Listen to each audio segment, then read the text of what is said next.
Huh? There. Oh. Huh? Durr.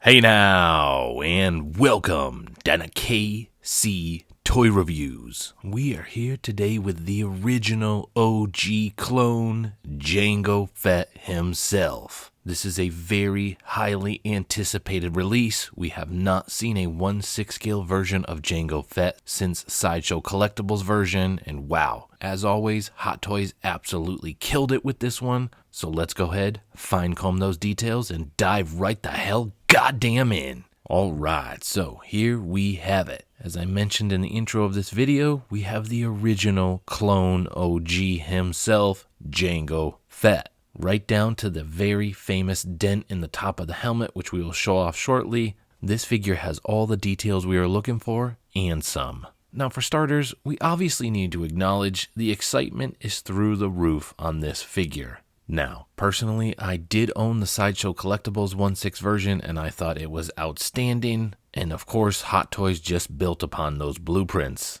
And now, obviously in front of us, we have the most superior version of Jango Fett in the 1/6 scale version on the market. They have flawlessly kind of weaved together this pleather chest piece with the cloth armor, and then on top of it layered this weathered, beautiful gunmetal armor, which altogether just looks stunning. And the camera does pick it up, but again, just make sure your eyes are drawn to it. You have this beautiful pleather, leather-ish material here that is drawn together with this cloth arm piece, and again, it just looks absolutely beautiful. A slight difference in the shade and color on the blue, and then again, layered on top of it, you have all these armored pieces which are very slightly weathered, which I am a huge fan of. And the way the armor is even layered on top of there just feels super secure. Like, I don't even know, it obviously must be glued or some type of adhesive, but it just feels super nice the way it's on top of the chest piece. Now, interestingly enough, I might not say the same thing for the leg piece. There's a couple pieces on the legs which feel a little bit loose, but the way that they are on the chest piece and the shoulder pieces up here are absolutely stunning.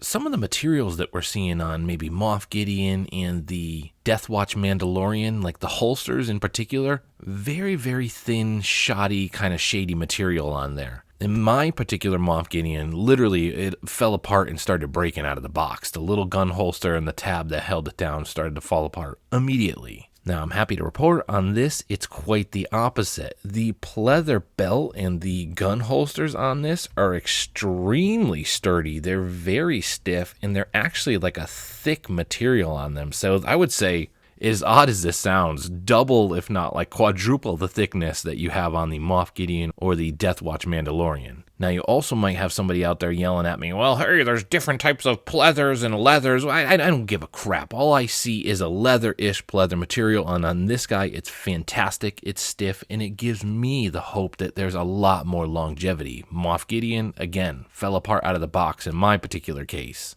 So clearly we have an extreme quality difference between some of the leather/pleather materials that Hot Toys is using. I just hope that they go with this going forward with more of their releases. And just, slightly as we're on this, just beautiful, beautiful craftsmanship and tailoring on these pleather belts and gun holsters. Absolutely amazing. And then the same thing with this. It's almost insane how nice this little pleather waistband again is around him. It almost looks like tiny, tiny individual little layers to this belt here. And it just looks really, really nice how it blends with the armor and straight down to the bottom of his waist here. It looks absolutely stunning. And then just one quick note as we spin and look at the blaster and his arm blaster/flamethrower area there. Just looks absolutely amazing. Just a really, really nice job with that weathering. Just kind of a slight weathered approach to it, but it works. It really, really does work. It just gives the armor a little bit more history feeling, as if it's been out there, he's gone through war, versus a pristine look. Now, I'm not going to spend too much time on the stand and the legs here. One thing I will note, as mentioned earlier, these pieces are a little bit loose, as you can see that. Clearly it's just stuck to the cloth pants itself, that's why it moves a little bit, but I don't know, it makes me feel a little bit anxious at the fact that it moves like that. And I think the knee pads, yeah, the knee pads are similar as well. I feel like on the re-armored version of Boba Fett from The Mandalorian, the knee pads did not move like that. And on top of that, I think you actually clip one of them on yourself, so maybe that's why. But I could be crazy. I'm just spitballing that off the top of my head right now. I could be wrong. Comment below if I am wrong on that. But yeah, these are a little bit loose, the armor on the legs here. I'm not sure if that's something to note too much. And then as we work our way down to the ankles here, just kind of the way they are articulation-wise and the way they pivot is absolutely stunning. Not going to go through it like most videos where they literally bend the legs and the ankles back and forth. As you can see, it is split down here, and then you have the cloth pants, double joints as always on most of the Hot Toys releases. And then, of course, if you pair that together, you have stunning articulation. You can pull off some amazing dynamic poses. And on top of that, I do believe that it adds to the longevity of the figures, depending on how you're going to keep this thing. The cloth pants will add a little bit to the lifespan of this figure. Now to the disappointing part, as this thing is falling off. I don't always put these weird plaques on here. I wish they would do a different system. They've been doing these for so long. Why don't they just keep this permanently on here? Who would take that off of there? It doesn't even make sense. So that's just totally random rant that fell off as we're totally random rant. I apologize. Oh, come on. What the hell's going on? What the hell's going on with this thing? On there? Oh, what? Oh! All right, there we are. Apparently, I just needed to push a little bit harder, so that's nothing I'm going to knock on this stand. However, we are going to give this stand a complete thumbs down. Yeah, that's right. I said down. I didn't say down. So interestingly enough, Hot Toys likes to dictate how we should pose and store our figures. And as I've mentioned a ton of times in our videos, 80% of collectors keep these figures in a DTOF. The biggest enemy of a DTOF is a dynamic stand. They're 12 to, it's like 13 inches maximum. If I could be wrong, but it's like 13 inches maximum clearance inside of a DTOF. And Hot Toys continues to pump out dynamic stands without giving us the choice of a crotch grabber. And it makes no goddamn sense.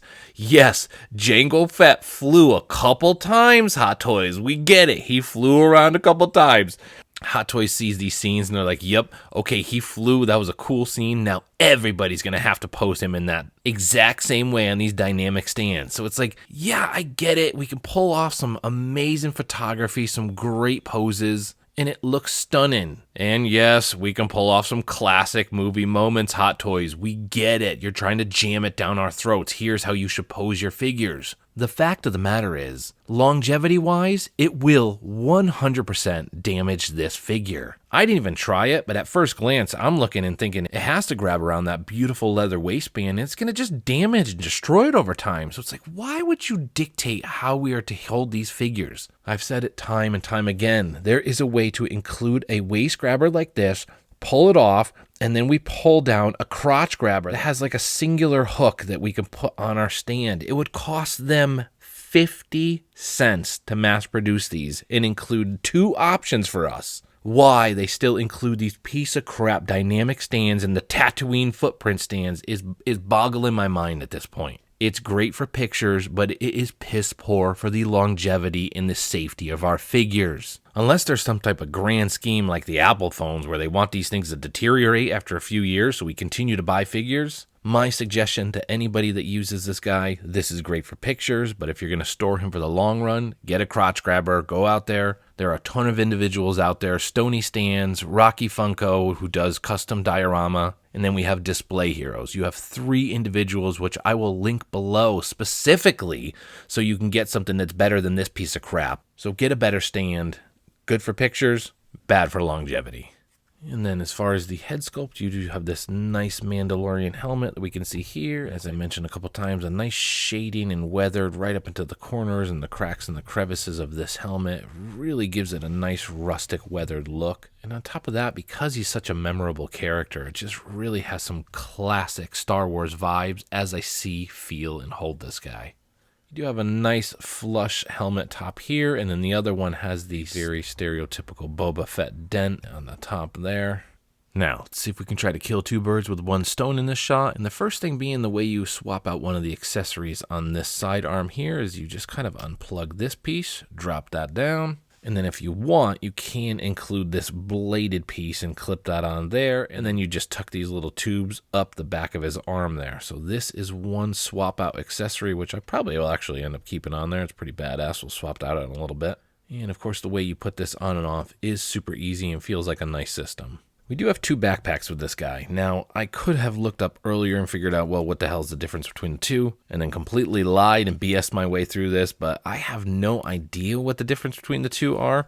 Try if I get this other one in shot here. So if somebody wants to comment below what the difference and when in the movies he had these 2 backpacks, because we do have this one with this color scheme, which is beautiful, and obviously has a preloaded rocket in there. And then kind of if you look slightly in there, you see a couple Mandalorian symbols and some text on there. Again, no idea what the hell that says. And then again, let's just take a look at that beautiful paint application, slight weather into this jetpack. Just a really, really nice accessory. At the bottom here, you'll notice these holes. And then obviously you can do the same thing on this backpack, but you do have these flame accessories. So watch this. Just like that.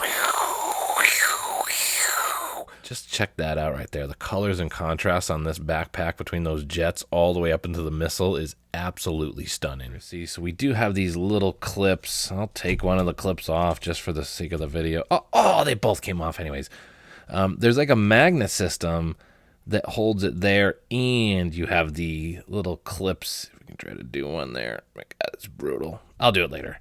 You have the 2 clips that you can clip it on there. So magnet system fully in place and the clips. Oh, I'm holding it with my finger. Oh! All right, so on to the head sculpt. And well, maybe by the end of this video, we could take some type of tally of how many times I've dropped this goddamn figure over. And I do promise, every time I do not do it just to make people laugh. It drives me nuts when these things fall over. And I think this is like 2 or 3 times this guy's already fallen over. And this one's what, $300, $320? So yeah, the last thing I do is want this guy to fall over. But anyways, let's see if we can get this nicely teed up here. The one thing that I have to knock the groups and the excitement of new releases is everybody always shouts and cheers, the head sculpt, the head sculpt. This one, the Luke, oh my God, the god-awful Luke head sculpt from the Snowspeeder Empire Strikes Back, Moff Gideon, which is not horrible, but we have 3 examples of people calling these things a 9 out of 10 or a 10 out of 10, and it's like, well, this isn't horrible, and I see young Tamora Morrison, but we have to be realistic with one another. This is not a great head sculpt. I mean, in my opinion, this is like a 6 out of 10. It's recognizable, but when we have the Book of Boba Fett, Tamora Morrison, the one where he was embedded with the Tuskens, that head sculpt is absolutely phenomenal, probably one of the best I've seen to date. So when we get something like this, well, there's a slight disappointment that hits me, and I get it, it's there. People are probably going to be yelling, oh, I don't know what you're talking about, you're a piece of crap, KC Toys. I want to say, I'm not a piece of crap, it's just my opinion. As I look at this side by side with the pictures from the movie, as I said over and over, yes, it's recognizable, but there's just a few things that are off. I'd love to know everybody's opinion below if you think this is a 9 out of 10 or a 10 out of 10 head sculpt, or if there's something off, or even better, what you think they could have done better on this head sculpt to make it a 10 out of 10. And then we probably should know, I mean, this is considered an accessory. You have this little pilot helmet here when he was evading Obi-Wan through the asteroid field there, dropping those very infamous seismic bombs, or whatever the hell we want to call those things. Alright, so I'm probably gonna butcher this accessory portion because, again, I like to stay true to myself. I could have looked up what the hell these things are, maybe even gone and watched another review of this guy to see what these accessories are, but so let's start here. I don't have a clue. I have no idea what this is. My guess, I don't know, a communicator or a bomb? That's my guess. I'm gonna put that down. Next up, my guess on this, a communicator or a bomb. Comment below, let me know. You probably guess what I think this thing is. It's either some type of communicator or a bomb. You're probably thinking, how could this be a communicator? How, Casey? You ever gone to a bank and you put the message in a little teller and it shoots up the tube? That's exactly what this could be. This could be some type of communication device, secret communication device, or again, a bomb. Comment below. No idea, no idea, no idea. So I apologize. It's awesome. They all have a great paint application. They look fantastic. And then you do have this thing that attaches as if it's shooting off of his arms. You have this, I don't know what the hell we call this either. Grappling arrow hook thing. Man, I'm terrible at this section right now. I know what this is. This is flame, and then you can attach to his blasters on his wrist here that are shooting out of there. So again, this is a fantastic accessory that can pull off some classic moments. Might be a little nervous keeping it on the guy for a long time because it is decently heavy, so maybe more for shots versus longevity. And the reason I put this back in the shot is I forgot we have this other flame piece that can connect, so as if it's shooting the missile off of there. So this thing's like out of control. And then all those accessories were sitting on top of this beautiful poncho that comes with this guy. Now, I am a sucker for stuff like this. This thing is awesome. It has a nice weathered look to it, slight rips and tears throughout it. And then basically you just pop his head off and pop it through here. I'm probably not going to do it because I am terrible at posing this poncho on him. It makes him look awful. Interestingly enough, I grabbed this guy because somebody had such a badass picture with the poncho, but this thing's cool because it does have a wire throughout that basically goes all the way around this thing, so you can get some really nice poses with this poncho, and it is fantastic qualities. Alright, so as we start to wrap this up and slap a score on this guy, let's go over some final closing notes. For starters, the first thing we need to do is acknowledge this piece is absolutely fantastic. I am a huge fan of the weathered look, the armor, the contrast between materials, and I probably noted a few times through the video, but the articulation is absolutely fantastic as well. We have double jointed elbows, double jointed knees, and because there's a cloth suit on top of it, you not only can pose this guy with some amazing dynamic poses, you can probably leave him in those poses without fear of destroying the suit. Now, of course, we are paired with a dynamic stand that can help us pull off some of those dynamic flying poses. I myself am not a fan of this stand. I'm going to bark it again, but Hot Toys, please give us interchangeable dynamic stands. The waist grabber that slides down the back can easily be slid off, and we slide a crotch grabber back down. It would be a very simple and cost-effective process that can give us longevity into these figures. If we leave this waist grabber grabbing this guy, especially around that pleather leather belt, it will 100% damage him over time. That is not a question. It is an absolute fact. So personally, I'm either going to leave it like you see, have something grabbing his leg so he doesn't fall over, or invest into another crotch grabber type stand. But beyond the stand, he was loaded with accessories. I mean, as we saw through the video, there's a ton of accessories, multiple backpacks, the two guns that you've seen throughout the shots, and then a swap out Jango Fett head sculpt. And at the price point of around $300-ish, $320, whatever the hell this thing was running, I think that is a great deal. Now, I think it's also a great segue to give this guy a score. I think about it for a few seconds, and really what comes to mind, and I don't know how I can not give it this, it's a 9.2 out of 10. I mean, listen, I've knocked some other characters down in score because of their head sculpt, and well, the Jango Fett head sculpt that came with this is nothing to brag about. However, it's a bonus. That head sculpt is a bonus. I don't know who the hell would leave that head sculpt on to begin with, but hey, more power to you if you do it. I want him to have that famous dented helmet on. And well, when we have the helmet on, proportion-wise, articulation, quality-wise, I mean, the magnetic backpack, all the accessories, we are looking at one of Hot Toys' best releases in a long time. And in fact, I think all the Mandalorian figures that are coming out by these guys are just absolutely stellar. And they have a little bit of an advantage because they're very similar to one another, so they have the blueprints, but man, they killed it with this release. It looks amazing. It has shelf presence. And of course, as I always mention, do I recommend it? Well, in my opinion, you'd be crazy not to go for this because we only have the sideshow version and this version. And chances are Hot Toys is not going to make another version of Jango Fett. So when this sells out, this would be your last chance to get them. So either get them now or possibly roll the dice to higher prices down the road. I'm not saying that he's going to skyrocket. Hot Toys prices don't skyrocket like they used to. However, this is a piece that I can imagine them not making again, so there is the chance that this price will go up. And with that being said, the OG Jango Fett, absolutely stellar Hot Toys piece, is a perfect time to start signing off. So that's going to be it for us here today at KC Toys. Jango Fett, OG. Tamora Morrison is sitting on a pile of gold right now. See you guys next time!